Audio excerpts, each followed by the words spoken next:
ያመነ ሰው ፍሬ ስላላፈራ የሚፈረድበት ከሆነ ባይ ዲፎልት መዳኑ እርግጠኛ አይደለውም እያልከኝ ነው። መዳኑ ዲፐንድ የሆነው በበጉ ደም ላይ ሳይሆን ቀጥሎ በሚያደርገው ድርግት ላይ ነው እያልከኝ ነው። የበጉ ደም ምንድነው? ክርስቶስ ኢየሱስ ደም ከኃጢአት ሁሉ ያነጻል አንተ ነው ያልከው። ያነጻል የሚለው ግን እንዴት ነው? ፍሬ ስላላፈራ ይጣላል ይቆረጣል ካልከኝ መዳኑ ኩንስ ውስጥ ይገባል እያልከኝ ነው የምልህ እኮ እኔ።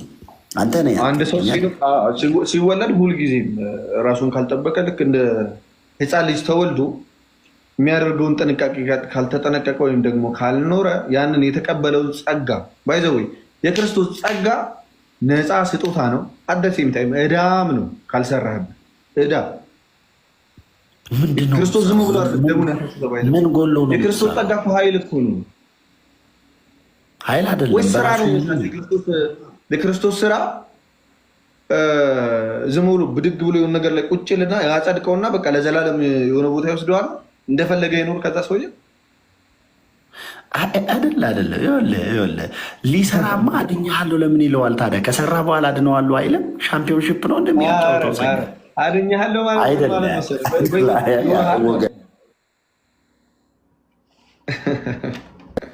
እኔ ሪሊጅስ በሆነ ማይንድ አይደለም ማውራ።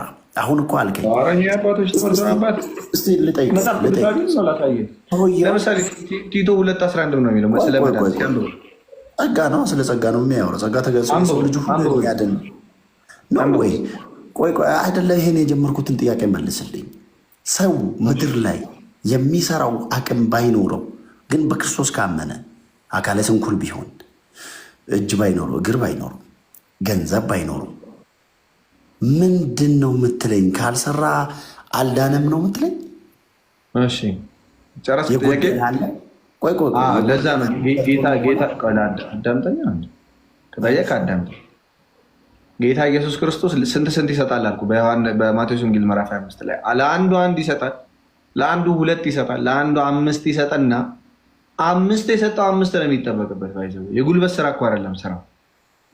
እግዚአብሔርን ለመምሰል ሙሉ አካል መያዝ የለብህም። እንግዲህ እግዚአብሔርን መስለ መኖር ነው ኑሮ።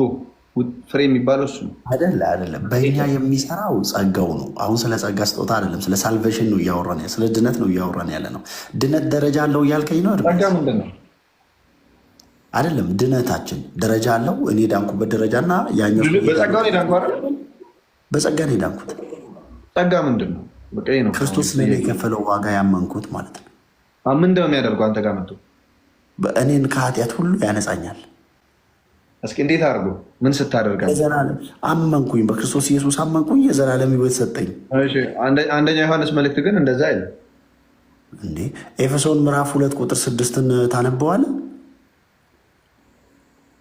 ምዕራፍ 2:6 አነበዋለሁ። እኔ ችግር የለብኝም። እግዚአብሔር ቃል ከሆነ ለምን አላ አንብበልህ እና እመለስልሃለሁ። ምዕራፍ 2:6 በሚመጡ ዘመናትም በክርስቶስ ኢየሱስ ለእኛ ባለው ቸርነት ከሁሉ የሚበልጠውን የጸጋውን ባለጠግነት ያሳይ ዘንድ ከእርሱ ጋር አስነሳ። በክርስቶስ ኢየሱስን በሰማያዊ ስፍራ ከእርሱ ጋር አስቀመጠን። ጸጋው በእምነት አድኗችኋል።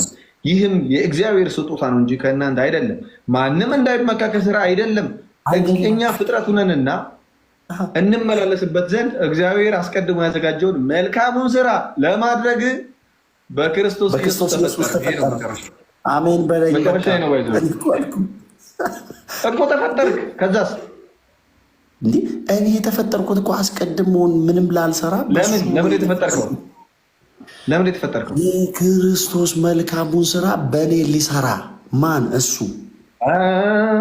እንዲህ ነው የሚለው እግዚአብሔር እኛ ፍጥረቱ ነንና እንመላለስበት ዘንድ እግዚአብሔር አስቀድሞ ያዘጋጀውን መልካሙን ስራ ለማድረግ። በጣም ጥሩ። ለአንተ መልካሙ ስራ እሺ፣ የጎደለው አንተ የምትሞላው የእግዚአብሔር መልካም ስራ ምንድን ነው?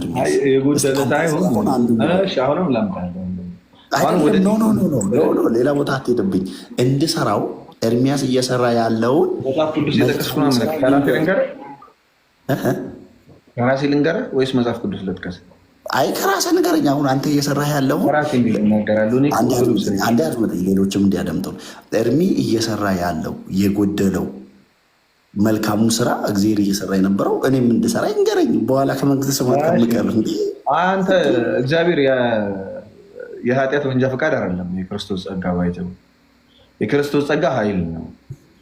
መዳን የሚለው ቃል ምን እንደሆነ ባይዘው ማንስማማው ምንም ላይ መሰለ ወንድሜ። አሁን ያድናል አያድንም እንደዚህ ነው ሳይሆን መዳን ራሱ ምንድን ነው? ክርስቶስ በምን አይነት ማዳን ያዳናል? ማዳን ሲል መጽሐፍ ቅዱስ ምን ማለት ነው? ለምሳሌ ነገርኩህ። ማዳን ሲባል ይኸው መፈጠር ራሱ ማዳን ነው፣ መፍጠር ነው። ሰው ያልተፈጠረ ሰው አይሰራም። ለዛ ምን አደረገን? ጌታ ኢየሱስ ክርስቶስ ሰራልንና ለመፈጠረኛ ስለማንችል ማንም ቢሰቀል፣ ማንም መላእክት ቢመጣ፣ ማንም ጻድቅ ቢኖር ሰዎች እራሱን እንኳን ሊፈጠር የሚችል የለም። ስለዚህ መፍጠር እግዚአብሔር ስለሆነ ጌታ ኢየሱስ ክርስቶስ በደሙ ምን አደረገን? ይኸው ለመልካሙ ስራ ፈጠረን። በብሉይ ኪዳን ያሉት ሰዎች ሁሉ አልቻሉም እኮ መልካም ስራ ለመስራት። ለምን? ጸጋ የለም። ያኔ ህግ አለ፣ አታድርግ የሚል ህግ አለ። ያ አታድርግ የሚል ህግ ግን ምን አያደርግም? እንዳታደርግ የሚከለክልህ አይደለም፣ ኃይል የሚሆንህ አይደለም፣ ዝም ብሎ የሚያስጠነቅቅ ነው። በሌሎች እምነቶችም እኮ መልካም ስራ እኮ ይባላል። ይመጣና ብድግልና ክርስቶስን እየተቃወመ አንድ አዳምጠ ክርስቶስን ይቃወምና ግን አትዘሙት ይላል። ዝሙትን እቃወማለሁ ይላል። እንዳትዘሙት የሚያደርገው ኃይል ግን የለም። ለምን? እኛ ክርስቲያኖች ግን ይህ ኃይል አለን። ጸጋ ማለት ይሄ ነው፣ ኃይል ነው ጸጋ። ስለዚህ የመጀመሪያው ጸጋ ምን ያደርገናል? ይኸው በክርስቶስ ኢየሱስ ይፈጥረናል። ቲቶ ላይ እንሂድና ጸጋ ምን ማለት እንደሆነ ማዳን ምን ማለት እንደሆነ በሚገርም ሁኔታ ነው የሚናገረው። አያይዛ ጥያቄ ሁሉ ይላል። እችንም አያይዘ መልስልኝ። አላያይዘው ነው ታዲያ ልጨርስ። ሰዎችን ሁሉ የሚያድን የእግዚአብሔር ጸጋ ተገልጧልና አለ። ምን ለማድረግ ነው ያ ጸጋ የተገለጠው? ይኸው ለማዳን። ለማዳን ምንድን ነው ግን ማዳን የሚለው ሲል ዝቅ ስንል ይህን ጸጋ አለ። አዳኙ ጸጋ ማለት ነው ኃጢአተኝነትንና ዓለማዊ ምኞትን ክደን የተባረከውን ተስፋችንን እርሱም የታላቁን የአምላካችንንና የመድኃኒታችንን የኢየሱስ ክርስቶስን ክብር መገለጥ እየጠበቀን ራሳችንን በመግዛት በጽድቅ እግዚአብሔርንም በመምሰል በአሁኑ ዘመን እንድንኖር ያስተምረናል። ይኸው መዳን ማለት ይሄ ነው የጸጋው። በጣም ጥሩ። እዚች ጋር ግን ሳትነሳ ገላትያ ላይ ምን ይለዋል ታዲያ? ይሄንን የስጋ ስራ የተገለጠ ነው ብሎ የመንፈስ ፍሬ ይለዋል። መንፈስ ቆይ አንተ ያክል ጠይቅቅ መንፈስ እኔ ውስጥ በመግባቱ ያፈራውን ፍሬ እኔ ሚስተር ኤክስ ራሴን ጠበቅኩኝ፣ ራሴን ጻድቅ አረኩኝ፣ ራሴን መልካም አረኩኝ ብዬ ብቆጥር ሰው በኃይሉ አይበረታም እያለኝ፣ አንተ አትችልም እያለኝ፣ ሰው በኃይሉ አይበረታም እያለኝ አይደለ? አንተ አትችልም እያለኝ ገላትያ ላይ የተጻፈውን ቃል መልሼ ግን የኔ ባረገው ልክ ይሆናል? እሺ ያንተ አይደለም መንፈስ ሲሆን አየው አትችልም። ስለማትችል ክርስቶስ ሞተልህ። አየው ይህ አሁን ጸጋ የሚለው አሁን እኛ ብንችልማ በራሳችን በዳንን ነበር አይደል እንዴ? ሰው በሕግ ከጸደቀ ምን እንኪያስ ክርስቶስ በከንቱ ሞተ። ሰው በራሱ ቢችል ኖሮ ክርስቶስ ባልሞተ ነበር ነው። ክርስቶስ እንድንችል ነው የሞተው እንጂ ዝም ብለን ተዘብዝፈን የሆነ ነገር ያን ጸጋ ተቀብለን እንድንቀመጥ አይደለም። እንድንችል መስራት እንድንችል እግዚአብሔርን መምሰል እንድንችል ራሳችንን መግለጽ እንድንችል እግዚአብሔርን በመምሰልና በጽድቅ መኖር እንድንችል ነው የተገለጠው ክርስቶስ። ያንን እንድንችል ያንን ጸጋ መቀበል አለብን። ያን የተቀበልነውን ጸጋ ደግሞ ምን ማድረግ አለብን? ራሳችን ኤክሰርሳይዝ ማድረግ አለብን። ጸጋው ኃይል ስለሆነ ልክ መሳሪያ ተቀብለ ራሱ ይተኩስ እንደማለት ነው። ጦር ሜዳ ገብታ መሳሪያ ተሰጥቶ ተኩስ ስትባል እንዴ መሳሪያው ራሱ ይተኩስ እንደማለት። የክርስቶስ ጸጋ ኃይል ነው፣ ኃጢአትን እንዳንሰራ እንድንቋቋም የሚያደርግ። ለዛ እኮ ነው የኃጢአት ከእንግዲህ ወዲህ ለኃጢአት እንዳንገዛ የኃጢአት ስጋችን ከክርስቶስ ጋር አሮጌው ሰዋችን ከክርስቶስ ጋር እንደተሰቀለ እናውቃለን ያለው ቅዱስ ጳውሎስ። ከክርስቶስ ጋር ሰቅለነዋል ይላል። አሁን ኤርምያስን ያን ጠይቅ። አሁን እኮ ገላትያ ላይ ያለውን ቃል ምን ትለዋለህ ነው? እሱን እኮ አልመለስክልኝም። ገላትያ ላይ እኮ ያለው የኔን ሀሳብ እኮ የሚደግፈው እና አንብበው፣ አውጣውና አንብበው። 5 ጀምራ 5 የምትለው ነገር አንብበው። ለምን እኔ ነው ባይዘው የኔን ሀሳብ ነው የሚደግፈው እኮ ለአንብበው ነው ወይስ ታነባለህ? እሺ ቁጥር 19 ምዕራፍ 5 ቁጥር 19 ላይ የስጋ ስራም የተገለጠ ነው እርሱም ዝሙት እያለ ይቀጥልና ያወራል። አንተ ያወራሃቸውን ክጄያቸዋለሁ እኔ እነዚህን ጠብቄ ነው የምጸድቀው ያልከኝን ይቆጥራቸዋል ስራ ብሎ። እሺ ምን ይሆናል ይላል እንደዛ የሚያደርጉ? ይኸው ለምሳሌ አንብበው ከ19 ከላይ ጀምሮ ላንብብልህ ከ16 ጀምሮ። ነገር ግን እላለሁ በመንፈስ ተመላለሱ። በመንፈስ የሚመላለሰው ማን ነው? በመንፈስ የሚመላለሰው ማን ነው?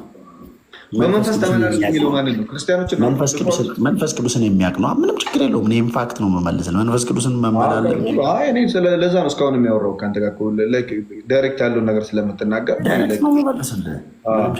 በመንፈስ ተመላለሱ የሚባለው ክርስቲያኖች ናቸው። ክርስቲያን ነው፣ አማኝ ነው። የሆነ መንፈስ አለ። በዛ መንፈስ መመላለስ ደግሞ የኛ ነው፣ የእኛ ኃላፊነት ነው። መንፈሱ ራሱ ዝም ብሎ አያመላለስም። ራሱ እንደ ሞተር መንፈሱ ግን ወደ እውነት ሁሉ ይመራሃል የተባልኩት መንፈስ ነው። መንፈሱን ስትቀበል እኔ መንፈሱን ስቀበለው መንፈስ ሲጀምር አምላክ ነው አይደል? አምላክ ነው። ቴንክ ዩ ኦምኒፐተን ኦምኒሴንስ ኦምኒፐርሰን ወይም ሁሉን የሚያውቅ ሁሉን የሚችል ሁሉም ቦታ የሚገኝ ነው። ወደ እውነት ሁሉ የሚመራኝ መንፈስ ነው የምቀበለው። ስጋ ደግሞ የሚባል አለ፣ የስጋ ፈቃድ የሚባል አለ። ሁሉም ሰው ላይ የስጋ ፈቃድ የሚባል ሳይሆን ስጋ በባህሪው የስጋ ምኞት ነው ያለው። ያቺ የስጋ ምኞቷን አንተ የመከተል ነፃ ፈቃድ የለህም። አሁን በጣም ጥሩ። ማንም በክርስቶስ ሲሆን አዲስ ፍጥረት ሲሆን በመንፈስ ሲሞላ ሰው በመንፈስ ሲሆን የስጋን ፈቃድ ማድረግ አይችልም። ኦኬ ቴንክ ዩ። ስለዚህ ኃጢአት አትሰራም ማለት ነው። እጅግ በጣም አመሰግናለሁ። ኃጢአት አልሰራም ሳይሆን እችን አያይዘህ መልስልኝ። መቼ ነው የምትጸድቀው አንተ? እኔ ጸድቅ ያለው አሁንም እየጸደቅኩ ነው ያለሁት። ሁልጊዜ መጽደቅ ማለት በህይወት መኖርም ጽድቅ ስለሆነ ማለት ነው። ሁልጊዜ መቀጠል። አሁን የጽድቅ ስራ እየሰራ ነው። ለምሳሌ እኔ የጌታን መንፈስ ተቀበልኩኝ። ይኸው የጌታን ወንጌል እየተናገርኩ ነው። ዲስ ኢዝ ፓርት ኦፍ ፍሬ ማፍራት ባይዘው የእግዚአብሔር መንፈስ። አሁን የስጋ ፈቃዴን ብከተል ኖሮ ምን አደርገው ነበር መሰለህ? አሁን ሆቴል ነው ያለው፣ የተመቻቸ ነገር አለ። የሆነች ሴት ጋር ደውዬ ሆቴል ለምሳሌ ስጋ ይህን እንዳታረግ ያደረገህ ኤርሚያስ ነው ስራውን እየሰራ ያለው ኤርሚያስ። እኔ ተቀብዬው ነው ያን በመንፈስ እየተመላለስ። ክሬዲት እንስጠው ለኤርሚያስ። ክሬዲት ሰዎች ለእኔ ስጡኝ። እግዚአብሔር ጌታ ኢየሱስ ነው ክሬዲት የሚሰጠኝ። ሰዎች ቴንክ ዩ። ፍሬ እኮ አፍርተህ ነው የምትለኝን አድርገህ ከሆነ ፍሬ እኮ ነው። አንተ ስትተከል ያፈራው ፍሬ እንጂ የሰራው ስራ አይባልም። ይሄ እኮ በመንፈስ የሚመላለሰው ሰውየው መርጦ ነው ወይስ ዝም ብሎ የሆነ መንፈስ? እርሚ ቆይ እያስረዳን ሄዳ። በጣም ናይስ ነህ ባይዘ ወይ። ለዛም ነው እኔ ቁጭ የምሰማህ ዲር። ስማኝ፣ አሁን የምትለኝን አለመዘሞት መቆም መጽናትህን አንተ ካደረግከው ክሬዲቱን ለአንተ እንስጥ። አንተ እኔ ማድረግ ብችል ኖሮ ይኸው ሌሎች አባቶቼ ነቢያት ማድረግ ይችሉ ነበረ። ነቢያት እንኳን ማድረግ አልቻሉም እያልኩ እኮ። ሐዋርያት ግን ችለዋል አለመዘሙት። ለምን ይመስልሃል? እኮ ስራ አይደለማ፣ ስራ አይደለም። በአንተ ያለ ሁሉን የሚሰራ እኔ አሁን ልዘሙት እችላለሁ። ለምሳሌ እኔ ልዘሙት እችላለሁ ብሎ ትችላለህ። ሹር ልዘሙት እችላለሁ። ሐዋርያት ያንን ጸጋ ለእኔም ጸጋ ተሰጥቶኛል አምናለሁ። ለሐዋርያትም ጸጋ ተሰጥቷል። ለሐዋርያት 3 ለእኔ 2 አይደለም የተሰጠው። ለሐዋርያት የሆነ 2 ክርስቶስ አይደለም የሞተው፣ አንድ ጌታ ሞቶልናል። ለሁላችንም እኩል ዋጋ ተከፈለ። ያንን ዋጋ ግን የምንቀበለው እኛ ነን። ይህ ነው ያንን ኃይል እኛ ነው የምንቀበለው። በዛ ኃይል መጠን የምንንቀሳቀሰው እኛ ነን። ነፍስ የምትባላለች የምትመርጥ የስጋ ፍቃድን የምትከተል የመንፈስንም ፍቃድ ለመከተል ዋጋ ያላት። ልክ አዳም በገነት ውስጥ ምን እንደተባለው ይችን ፍሬ ብላ አትብላ ሲባል የሰይጣንን ምክር ሰምቶ እንደሄደው ኤርሚያስ ይቅርታ ሰው ያቺ የስጋ ዊል ብለን እንረዳውሽ። የስጋ ምኞት የዓይን አምሮት ስለ ገንዘብ እውቀት ከባት አይደለም እያለ ባይብል ያብራራል። ያቺን ኤርሚያስ ሰሚት ያረጋት የስጋ ዊሉን ኮንትሮል ማድረጉን ከክርስቶስ ስራ ጋር እናስተያየው፣ እኩል እንያዘለን። አናስተያየው ምን ብለን እንደምንቀበለው ታውቃለህ? ክርስቲያን ቆያ ያዋጣኸው ነገር አለ ማለት ነው ለመዳንህ ለመጽደቅህ። እሺ አሁንም ልንገርህ፣ እኔ የማዋጣው ነገር የለኝም። እኔ እኮ ነፃ ተሰጠኝ። ኦኬ ይኸው መንገዱ ወደዚህ ነው አለኝ ጌታ ኢየሱስ። ወደ እኔ ነው መንገዱ አለ። በጣም ጥሩ። ይኸውልህ እኔ ምን እመክራለሁ መሰለህ ክርስቲያኖችን፣ ልክ እንደ ቅዱስ ጳውሎስ ይኸው በመንፈስ ተመላለሱ። ሁልጊዜ በመንፈስ መመላለስ የኔ ነው፣ ግን የኔ ስራ ነው አይደለም። አደራህን መንፈስ አንተ አትነዳውም። መንፈስ ኦምኒፖተንት መንፈስ ነው የሚነዳ። እሺ አንተ ክርስቲያን አይደል ወንድሜ? አዎ በመንፈስ ነው የምትመላለሰው። መንፈስ በህይወቴ ላይ ይሰራል። አዎ ይሰራል። ቴንኪው። ስለዚህ አሁን አንተ በግንዱ ላይ ተተክለሃል እና ሁሉም በአንተ የሚሰራው ስራ ሁሉ የኢየሱስ ነው እንጂ አንተ ምንም ነገር አላደረግክም፣ አልተመላለስክም። ምንም አንድ ፐርሰንት የለውም። በእናንተ የሚሰራው የሚለው እሱን ስለሆነ እሱ ነው በእኛ እሱ ነው የሚሰራው። ዝሙቱ ማን ነው የሚዘሙቱ? አንተ ላይ አንተ የምታረገው ዝሙት። በጣም ጥሩ። የስጋ ስራ ይለዋል፣ ከላይ እኮ ይገልጸዋል። የመንፈስ ፍሬ ይለዋል።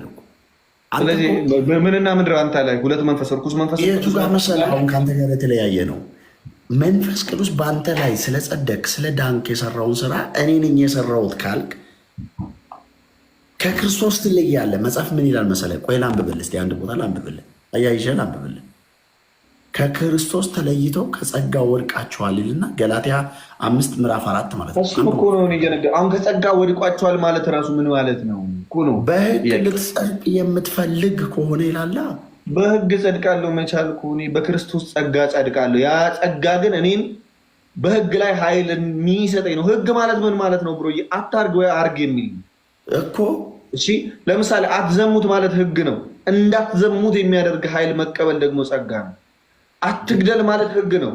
እንዳትገድል ግን የእግዚአብሔርን ፍቅር የእግዚአብሔርን ኃይል የሚሰጠ ያ ጸጋ ነው። ያ ህጉ ሊያጸድቅ አይችልም። ህግ ሁሉም ጋር ሁሉም እምነት ጋር ክርስትና ጋር የሚለየው ጸጋ የሚባል ኃይል አለን። አትግደል ሳይሆን የሚል እንዳትገል የሚያደርግ ኃይል ይሰጣል እግዚአብሔር። ታዲያ እኔ እንዳልገል በመደረጌ እኔ ክሬዲት አይገባኝም እኮ ነው እኔ እያልኩ ያለው። አንተ ክሬዲት ከሰዎች እግዚአብሔር አክሊል የሚሰጥ ለምንድን ነው እንዴ? ስላልገደልኩ። አክሊል የሚሰጥ ለምንድን ነው? በጣም ጥሩ፣ ስላልገደልኩ ነው የሚሰጠኝ። የተለያየ አክሊል የሚሰጠው ለምንድን ነው? አይደለም እሱ አክሊል አይደለም። አሁን እያወራን ነው ስለ መጽደቅ ነው። ለምሳሌ ነው የምልህ። አክሊል የሚሰጥ ግን ለምንድን ነው? ትንሽ ጨምረን የክርስቶስ ስራ ላይ ትንሽ ጫው ወይ ደግሞ ጸጋን በላይ ላይ ባወችክበት ልክ የሚሆነው የትኛውም ነገር ያንተ ገድል አይደለም። እኔ አክሊል በሰማይ የሚሰጠኝ በምድር ላይ የጸጋ ላይ ላዋጣሁት ነገር አይደለም። በጸጋ በማመኔ በመጽናቴ በማክበሬ በመኖሬ ነው አይደል? እኔም እኮ አሁን ጸጋ ላይ እናዋጣለን እያለሁ አንድ ቃል ተናግሬያለሁ እንዴ? ጸጋውን ኤክሰርሳይዝ ማድረግ መጠቅ። እኔ አሁን ብር ለምሳሌ ከቤተሰቦች ብር ይሰጣል አይደል? አዎ ድሮ ለምሳሌ መንቀሳቀሻ ተብሎ ብር ይሰጣል። ከቤት ስትወጣ ተባለ የሆነ መሬትና እንድትዘራ የሆነ ዘር ይሰጣል። በቃ አሁን ቤተሰቦችህ ላይ አንተ ልታዋጣ አይደለም። ያ ገንዘብ የቤተሰቦችህ ነው። በቃ የተሰጠ በነፃ የተሰጠ ጸጋ ነው። በዛ ጸጋ ግን ምንድነው እንድትሰራበት ነው የሚሰጠህ እንጂ ይዘኸው እንደዚህ ቁጭ እንድትል አይደለም። እንድትሰራበት ሰው እኮ አንተ እኔ እንዳፈራበት ነው ክርስቶስ እንጂ እንዲሰራበት አልሰጠኝም ነው እያልኩ ያለሁት። እሺ እንዳፈራበት ማለት ነው። በጣም ጥሩ። በእኔ ይሰራል እሱ ራሱ ሙሉ ነው በእኔ ክርስቶስ። እሺ አንተ ምርጫ አለህ? ግን ኃጢአት የመስራት ምርጫ አለህ? ለምን ይኖረኛል? ነበረኝ። ኃጢአቴን ፍቃዴን አሁን ኢየሱስን እየተከተልክ ኢየሱስን እያመንክ ኃጢአት የመስራት ምርጫ አለህ ወይ? እሱን እየተከተልኩ የለኝም። አሁን ስለዚህ ኃጢአት አትሰራም ማለት ነው። ምርጫ የለ፣ አንድ ነው ምርጫ። ምን ጥያቄ አለው? አሁን በሞት በአብ ቀኝ ነው የምገኘው። አሁን ብትሞት የት ትሄዳለህ? አይደለም ጥያቄ አሁን በኑሮህ ላይ ኃጢአት ትሰራለህ አትሰራም? ኃጢአተኝነትን ክዶ ጸጋው በእኔ ይሰራል ነው እኮ የምልህ። ዲል ተው እንጂ። ግን ኃጢአት ትሰራለህ አትሰራም? አንተ ኃጢአት ትሰራለህ? ኦኬ። ኃጢአት ከሰራ የመንፈስ የጋራነት ትብብር አለው። ጥያቄ ኃጢአት ከሰራ ምን ይፈጠራል? ኃጢአት ትሰራለህ ወይስ አትሰራም? በጣም ጥሩ። አንተ ትሰራለህ አትሰራም? እኔ እሰራለሁ ኃጢአት። በጣም ጥሩ። ለዚህ ነዋ ጸጋ ያስፈለገ። እሺ ጸጋ ያስፈልገኛል። እኔ በህይወቴ ስኖር ይኸው ሰው ነኝ። ቅዱስ መንፈስ አለ። በመንፈስ እንድመላለስ ተነግሬያለሁ። ይኸው ምን ይላል መሰለህ? ገላትያ መልእክት ምዕራፍ 5 ላይ መጽሐፍ ቅዱስ ነቅሼ ልንገር። ነገር ግን እላለሁ በመንፈስ ተመላለሱ አለ። የስጋን እየሰማሁ ነው እንዳንተ ማስተካክለው ነገር። ስለዚህ የስጋን ምኞት ከቶ አትፈጽሙ አለ። ሁለት ነገር ተነገረኝ። ምን ተነገረኝ? በመንፈስ ተመላለስ ተብያለሁ። የስጋን ምኞት አትፈጽም ተብያለሁ። ለምን? ስጋ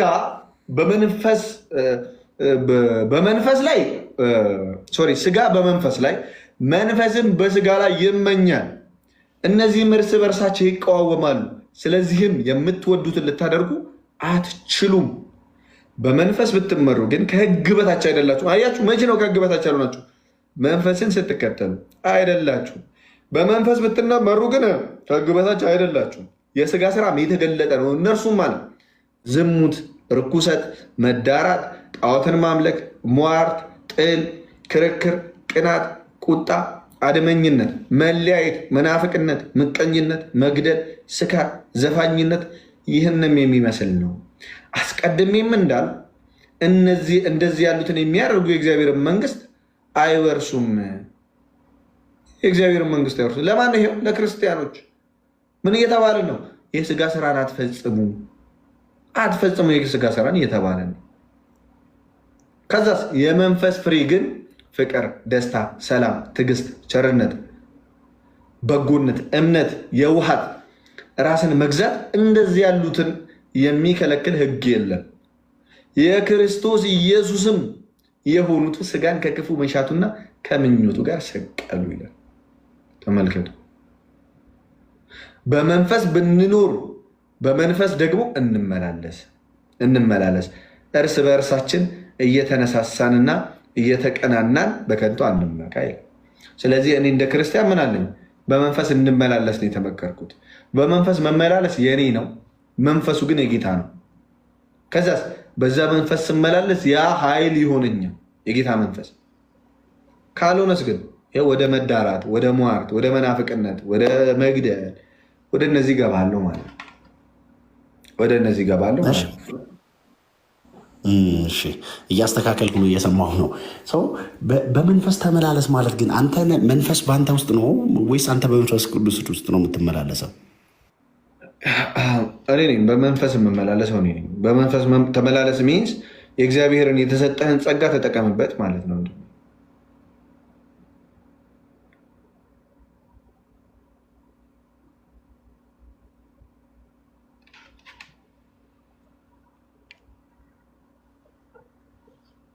ከይቅርታ ጋር በጣም ደከመኝ ጋይስ።